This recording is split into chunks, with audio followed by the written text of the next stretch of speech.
merci infiniment pour cette occasion que vous me donnez. Je suis Julie Koné, présidente du CEFSI. Le CEFSI, c'est le Centre féminin pour la démocratie et les droits humains en Côte d'Ivoire.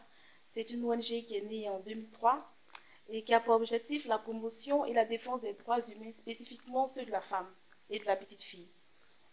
Nous travaillons dans les domaines de la démocratie, de l'éducation, du leadership féminin et de la participation politique des femmes. En gros, nous travaillons pour que les femmes prennent leurs responsabilités, pour qu'on ait plus d'égalité entre les hommes et les femmes en Côte d'Ivoire et partout dans le monde. Nous sommes en train de lutter même encore pour qu'une loi sur le quota ou la parité soit vraiment adoptée. Pour l'instant, c'est partiellement adopté. Et nous pensons qu'il n'y a pas encore de parité en Côte d'Ivoire et c'est bien dommage. C'est bien dommage parce que en Côte d'Ivoire, selon le dernier recensement, nous avons 48% de femmes, soit environ 50% de la population qui est féminine. Donc, il n'y a pas de raison que pour les postes et pour le partage des richesses, que ces 50% ne soient pas respectés. Et nous, au CEFSI, nous pensons que c'est primordial, c'est même vital qu'il y ait vraiment la parité, que les femmes, au même titre que les hommes, puissent participer au développement de ce pays, puissent aller à l'école, puissent avoir des postes de responsabilité et participer, que ce soit au niveau politique, administratif, commercial et dans tous les secteurs que les femmes soient présentes. Ce qu'on peut dire en Côte d'Ivoire, c'est que malheureusement, la pauvreté a un visage féminin et malgré tout le travail que les femmes abattent, elles ne sont pas proportionnellement récompensées. Il y avait une discrimination et certains parents préféraient mettre les garçons à l'école plutôt que les filles. Depuis quelque temps, avec toutes les sensibilisations de nos devancières sur la question, hein, nous devons saluer toutes ces personnes, Mme Traoré Nathalie au niveau des organisations, Mme Salimata Porquet, toutes ces dames qui ont travaillé pour l'égalité bien avant nous, parce qu'il y a beaucoup de femmes qui se sont battues, que ce soit au niveau de l'éducation, au niveau du leadership féminin. Et mais c'est avec ces sensibilisations que nous avons pu voir que les parents ont accepté maintenant de mettre leurs filles à l'école. Ce n'est pas encore 100% satisfaisant, mais déjà les parents font l'effort de mettre les petites filles autant que les petits garçons à l'école. Mais ce qui se pose surtout dans le nord de la Côte d'Ivoire et aussi dans beaucoup de parties de la Côte d'Ivoire, c'est le maintien de cette petite fille dans le cursus scolaire. Donc nous au CEFSI, ce que nous faisons, c'est en plus d'encourager les parents à mettre aussi bien le petit garçon que la petite fille à l'école, faire en sorte que cette petite fille-là finisse son cursus scolaire normalement, sans être enceinte, sans être prise de force pour un mariage précoce, sans abandonner les études parce qu'elle a peur d'aller à l'école. Et donc, c'est toutes ces actions que nous menons pour permettre le maintien de la petite fille dans le cursus scolaire. C'est vrai que les actions sont minimes. Nous essayons de travailler selon les moyens que nous avons.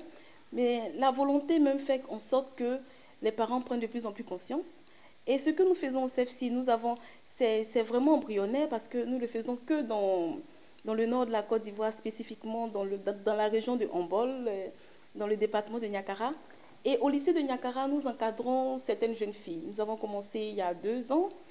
Et la première génération nous a montré que ces filles que nous avons encadrées, il y a des moyennes qui vont de 17 à 12-13 de moyenne. D'abord, nous avons recruté ces jeunes filles-là sur 2 bases. D'abord, la base de la compétence, parce que c'est au vu de leur moyenne scolaire. Et le second critère, c'est sur le niveau de pauvreté, c'est-à-dire le fait qu'elles viennent de milieux défavorisés. Donc, ces 2 critères mis ensemble, nous avons des filles sur lesquelles on peut compter, parce que d'abord, elles sont compétentes et il y a de la matière. Et là, nous avons commencé il y a 2 ans. Mais il y a 2 ans, nous avons pris des filles qui venaient du CM2.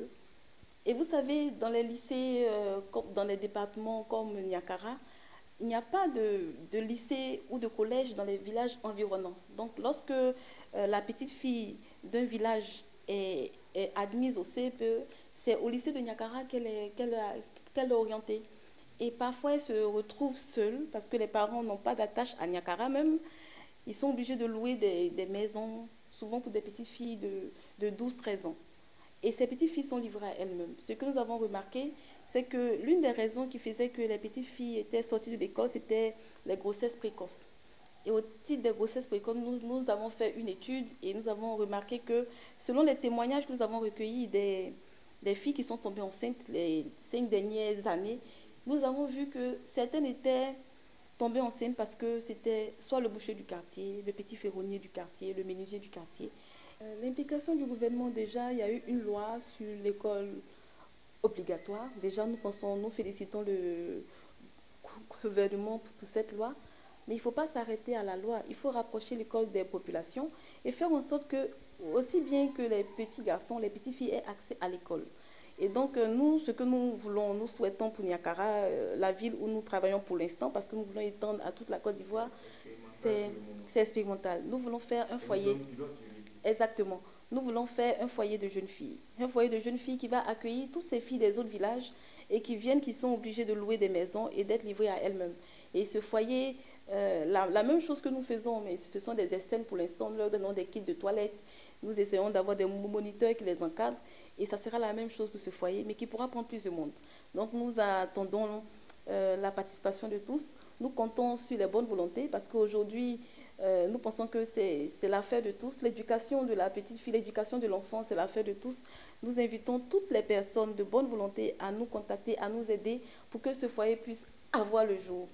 Nous voulons dire aussi à toute la population ivoirienne que les lycées comme le lycée Sainte-Marie de Cocody, qui m'a formée de la 6e à la terminale, le lycée Jeune Fille de Bingerville, Mamie Fête de Bingerville, le lycée Mamie Alioua de Bingerville et de Yamoussoukro, ce sont des lycées qui ont formé beaucoup de jeunes filles. Mais parce que ces filles aussi étaient bien encadrées, ces filles étaient à l'internat.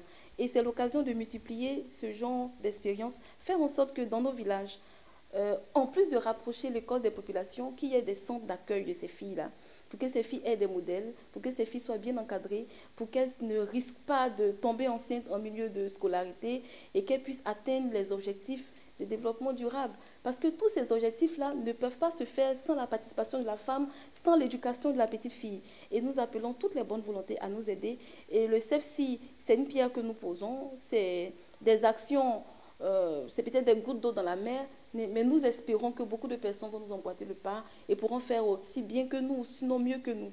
Nous, ne, nous acceptons toutes sortes d'aides et nous voulons souhaiter aussi que la parité homme-femme existe bel et bien en Côte d'Ivoire. Parce que aussi bien que les hommes, les femmes sont compétentes et elles ont leur mot à dire. Je vous remercie.